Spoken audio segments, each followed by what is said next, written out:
Hi, welcome back to AG vlogs. ಎಲ್ಲರೂ ಹೇಗಿದ್ದೀರಾ? ಎಲ್ಲರೂ ಚೆನ್ನಾಗಿದ್ದೀರಾ ಅಂತ ಭಾವಿಸ್ತಾ ನಾನು ಕೂಡ ತುಂಬಾ ಚೆನ್ನಾಗಿದ್ದೀನಿ. ಇದು ಯಾವ ದಿನದ ವ್ಲಾಗ್ ಅಂತ ಅಂದರೆ ನಮ್ಮ ಹಸ್ಬೆಂಡ್ ಬರ್ತ್ಡೇಗೆ ಒಂದು ಬಿಲೇಟೆಡ್ ಬರ್ಡೇನ ಸೆಲೆಬ್ರೇಟ್ ಮಾಡಿದ್ದು.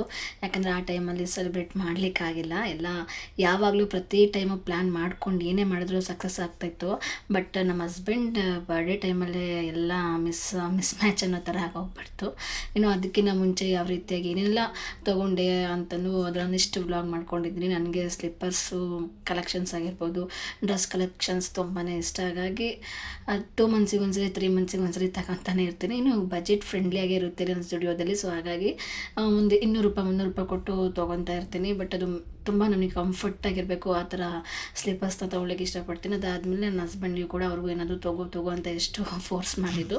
ನಾನೇ ಅಮೌಂಟ್ ಕೊಡ್ತೀನಿ ಅಂತೆಲ್ಲ ಕೆಡ್ಸ್ಕೊಬೇಡಿ ತೊಗೊಳ್ಳಿ ಅಂತ ಎಷ್ಟು ಹೇಳಿದ್ರು ಇಲ್ಲ ನೋಡ್ತೀನಿ ಅಂತ ಹೇಳ್ಬಿಟ್ಟು ನೋಡಿದರು. ಇಲ್ಲ ಬೇಡ ನನಗೆ 2 ಜೊತೆ ಸಾಕು ಅಂತ ಹೇಳಿ ತೊಗೊಳ್ಳಿಲ್ಲ.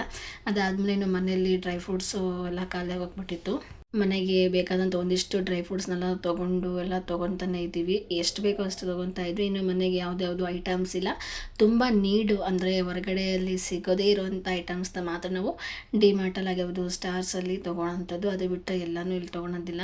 ಯಾಕಂದರೆ ಒಂದಿಷ್ಟು ಬಾರ್ಗಿನ್ ಆದರೆ ಔಟ್ಸೈಡ್ ಮಾಡ್ಬೋದು, ಬಟ್ ಇಲ್ಲಿ ಮಾಲ್ಗಳಲ್ಲಿ ಯಾವುದೇ ರೀತಿಯಾಗಿ ಬಾರ್ಗಿನ್ ಮಾಡೋಕ್ಕಾಗೋದಿಲ್ಲ. ಇನ್ನು ನೆಕ್ಸ್ಟ್ ಡೇಗೆ ನಾನು ಸಿಂಪಲ್ಲಾಗಿ ಮನೆಯಲ್ಲೇ ಕೇಕ್ನ ತೊಗೊಂಡೇನು ಬಂದಿರಲಿಲ್ಲ. ನಾವೇ ಮನೆಯಲ್ಲಿ ಮಾಡಿಬಿಟ್ಟು ಕಟ್ ಮಾಡಿರೋವಂಥದ್ದು ತೊಗೊಂಬರ್ಬೇಕು ಅಂತ ಅಂದ್ಕೊಂಡಿದ್ವಿ. ಸ್ವಲ್ಪ ಸ್ಪೆಷಲಾಗಿರಲಿ ಅಂತ ಹೇಳ್ಬಿಟ್ಟು ನಾನೇ ಮನೇಲಿ ಮಾಡಿದೆ. ಇದು ಸೆಕೆಂಡ್ ಟೈಮ್ ಮತ್ತು 3rd ಟೈಮ್ ಅನಿಸುತ್ತೆ ಮಾಡಿರೋದು. ಅಷ್ಟು ಏನು ಚೆನ್ನಾಗಿ ಬಂದಿರಲಿಲ್ಲ, ಒಂದು ನಾರ್ಮಲಾಗಿತ್ತು, ತಿನ್ಬೋದು ಅನ್ನೋ ಥರ ಇತ್ತು ಅಷ್ಟೇ, ಇನ್ನೇನು ಇಲ್ಲ. ಬಟ್ಟು ಒಂಥರ ಖುಷಿ ಅನ್ನಿಸ್ತು ಮನೇಲೇ ಮಾಡಿದ್ದು. ನಮ್ಮ ಹಸ್ಬೆಂಡು ತುಂಬ ಇಷ್ಟಪಟ್ಟರು. ಮತ್ತು ಸ್ನ್ಯಾಕ್ಸ್ ಕೂಡ ಮಾಡಿದ್ದೆ. ಒಂಥರ ಸಿಂಪಲ್ಲಾಗಿ ಮಾಡಿದ್ರು ಏನೋ ಒಂಥರ ತುಂಬಾ ಖುಷಿ ಅನ್ನಿಸ್ತಿತ್ತು ಮನೆಯಲ್ಲಿ. ಹೊರಗಡೆ ಮಾಡೋದಕ್ಕಿಂತ ಮನೇಲಿ ಮಾಡೋದು ತುಂಬಾ ಇಷ್ಟ ನನಗೆ. ಅದರಲ್ಲೂ ಡೆಕೋರೇಟ್ ಮಾಡಿಬಿಟ್ಟು ಎಲ್ಲ ಥರ ಮಾಡೋದು, ಅದರಲ್ಲೂ ಒಂಥರ ಮನೇಲೇ ಮಾಡಿ ಗ್ರ್ಯಾಂಡಾಗಿ ಸೆಲೆಬ್ರೇಟ್ ಮಾಡೋದು ಅಂದರೆ ನನಗೆ ತುಂಬಾ ಇಷ್ಟ. ಹೊರಗಡೆ ಹೋಟೆಲ್ಗೆ ಹೋಗೋದು ಅಥವಾ ಹೊರಗಡೆ ಕೇಕ್ ಕಟ್ ಮಾಡಿಸೋದು ನನಗೆ ಇಷ್ಟ ಆಗೋಲ್ಲ. ಪರ್ಸ್ನಲಿ ಮನೆಯಲ್ಲೇ ಫುಲ್ಲು ಚೆನ್ನಾಗಿ ಡೆಕೋರೇಟ್ ಮಾಡಿಬಿಟ್ಟು ಕೇಕ್ ಕಟ್ ಮಾಡಿಸ್ಬೇಕು, ನಾನೇ ಮಾಡಬೇಕು ಅಂತ ಅಂದ್ಕೊಂಡಿದ್ದೆ. ಬಟ್ ಈ ವರ್ಷ ನನ್ನ ಪ್ಲ್ಯಾನ್ ಎಲ್ಲ ಉಲ್ಟಾ ಆಗಿಬಿಡ್ತು. ಅದಕ್ಕೆ ಸಿಂಪಲ್ಲಾಗಿ ಎಷ್ಟು ಸಾಧ್ಯನೋ ಮನೆಯಲ್ಲೇ ಮಾಡ್ಕೊಂಡ್ವಿ. ನಮ್ಮ ಹಸ್ಬೆಂಡ್ ಇಲ್ಲ ಹೊರಗಡೆ ಏನಾದರೂ ಹೋಗೋಣ ಅಂತಿದ್ರು. ಆ್ಯಕ್ಚುಲಿ ನಾನು ಮಾಡಬೇಕಾಗಿದ್ದು ಅವರು ಮಾಡ್ತೀನಿ ಅಂತ ಹೇಳಿದರು. ಇರಲಿ ಪರವಾಗಿಲ್ಲ, ಈ ಸಲ ಏನು ಬೇಡ ಅಪ್ಪಿ, ನೆಕ್ಸ್ಟ್ ಟೈಮ್ ನೋಡುವ ಅಂತ ಹೇಳ್ಬಿಟ್ಟು. ಹೇಗಿದ್ರು April 22 ನಮ್ಮ ಆ್ಯನಿವರ್ಸರಿ, 2 ವರ್ಷ ಕಂಪ್ಲೀಟ್ ಆಗುತ್ತೆ. ಸೊ ಆ ಟೈಮಲ್ಲಿ ಹೊರಗಡೆ ಹೋಗಿ ಇನ್ನೂ ಗ್ರ್ಯಾಂಡಾಗೆ ಮಾಡೋಣ, ಈಗ ಸಾಕು, ಯಾವಾಗಲೂ ಪ್ರತಿ ಸರಿನೂ ಮನೆಯಲ್ಲೇ ಮಾಡ್ತಿರ್ತೀಯ, ಒಂದು ಟೈಮ್ ಹೊರಗಡೆ ಹೋಗೋಣ ಅಂದ್ಕೊಂಡು ಏಪ್ರಿಲ್ ತಿಂಗಳಲ್ಲಿ ಹೋಗೋಣ, ಗ್ರ್ಯಾಂಡಾಗಿ ಸೆಲೆಬ್ರೇಟ್ ಮಾಡೋಣ ಅಂದರು. ಸರಿ ಅಂದ್ಕೊಂಡು ತುಂಬ ಸಿಂಪಲ್ಲಾಗಿ ಮನೇಲಿ ಎಷ್ಟು ಸಾಧ್ಯನೋ ಅಷ್ಟು ಚೆನ್ನಾಗಿ ಮಾಡಿದ್ವಿ. ಅವ್ರಿಗೆ ಅದೇ ಖುಷಿ ಆಯಿತು.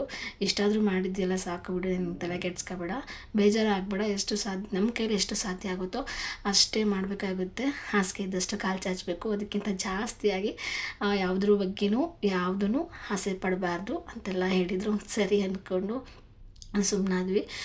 ಮತ್ತು ನಮ್ಮ ತಂಗಿಗೆ ಅಂತ ಕೊಡಿಸಿ ಡ್ರೆಸ್ನ ನಾನೇ ಮತ್ತೆ ಅವಳಿಗೆ ಕೊಟ್ಟಿದ್ದು ಮತ್ತೆ ನಾನೇ ಇಸ್ಕೊಂಡು ಹಾಕ್ಕೊಂಡಿದ್ದೀನಿ. ತುಂಬಾ ಚೆನ್ನಾಗಿದೆ ಅದು. ಆ್ಯಕ್ಚುಲಿ ಸಿಕ್ಕಾಪಟ್ಟೆ ಹುಡುಗ ತುಂಬ ಇಷ್ಟಪಟ್ಟಿದ್ದಾರೆ. ಇದು ನನಗೂ ಪರ್ಸನಲಿ ಸಖತ್ ಇಷ್ಟ ಆಗೋಯಿತು. ಅದಕ್ಕೆ ನೆಕ್ಸ್ಟ್ ಟೈಮ್ ತಂದು ಕೊಡ್ತೀನಿ ಅಂತಂದು ಊರಿಗೆ ತೊಗೊಂಡು ಹೋಗಿದ್ಲು. ಮತ್ತು ನಾನು ಊರಿಗೆ ಹೋದಾಗ ಮತ್ತು ನನ್ನ ತಂಗಿ ಹತ್ರನೇ ಇಸ್ಕೊಂಡು ಬಂದು ಅದನ್ನೇ ಹಾಕ್ಕೊಂಡು ಕೇಕ್ ಕಟ್ ಮಾಡಿರೋಂಥದ್ದು. ಕೇಕೆಲ್ಲ ತಿನ್ನಿಸಿ ಮಾತಾಡ್ತಾ ಕೂತ್ಕೊಂಡಿದ್ವಿ. ನಮ್ಮ ಹಸ್ಬೆಂಡ್ ಅದು ಯಾವುದೊಂದು ನ್ಯೂ ಮೂವಿ ಹಾಕಿದ್ದಾರೆ, ಅದನ್ನೇ ನೋಡ್ಕೊಂಡು ಫುಲ್ ಇಂಟ್ರೆಸ್ಟ್ ಕೊಟ್ಟು ನೋಡ್ತಾ ಇದ್ದಾರೆ. ಆಮೇಲೆ ನಾನು ನೀವು ಯಾವಾಗಲೂ ನೋಡ್ತಿರ್ತೀರ ಅಂತ ಅವ್ರಿಗೆಲ್ಲ ಹೇಳ್ತಾ ಇದ್ದೆ. ಇಲ್ಲ ನೋಡು ನೀನು ಅಂತ ಹೇಳ್ಬಿಟ್ಟು ನಾನು ಫುಲ್ ಇಂಟ್ರೆಸ್ಟ್ ಕೊಟ್ಟು ನೋಡ್ತಾ ಇದ್ದೆ. ಸೊ ಇದಾಗಿತ್ತು ನಮ್ಮ ಹಸ್ಬೆಂಡ್ನ ಸಿಂಪಲ್ಲಾಗಿ ಬರ್ಡೇಯ ವ್ಲಾಗ್ ಅಂತಲೇ ಹೇಳ್ಬೋದು. ಯಾರಿಗಾದ್ರೂ ಒಂದು ಚಿಕ್ಕದಾದಂಥ ವ್ಲಾಗ್ ಇಷ್ಟ ಆಗಿದೆ ಪ್ಲೀಸ್ ಒಂದು ಲೈಕ್ ಮಾಡಿ. Thank you so much video ಫುಲ್ಲಾಗಿ ವಾಚ್ ಮಾಡಿದ್ದಕ್ಕೆ. ನಮಸ್ಕಾರ.